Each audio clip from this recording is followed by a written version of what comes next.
कैसा है भैया अरे देखत हवा जमाना कितना आगे बढ़ गलो। अरे दादा हो दादा मोबाइल लेके जौन स्टाइल मारत है कि करेजा के छू देते तनिका गौर से देखा हो तनिका गौर से देखा बदल गई स्टाइल रे दैया बेलना पकड़े वाले हाथन में मोबाइल रे दैया।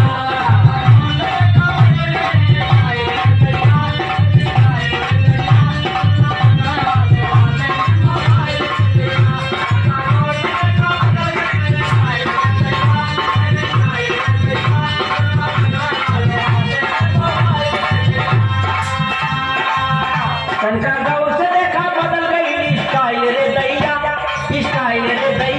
बेलना पकड़े वाले हाथन में मोबाइल रे दैया।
हमसे मिले बदे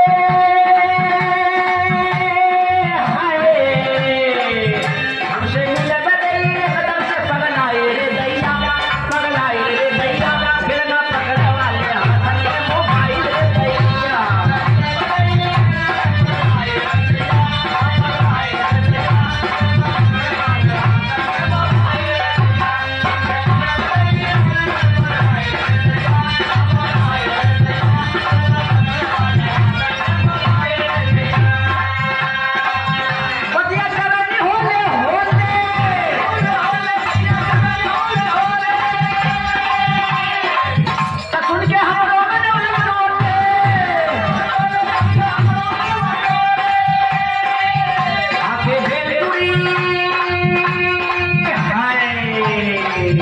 हाथ पे भेलपुरी चौका की गदराइल रे दैया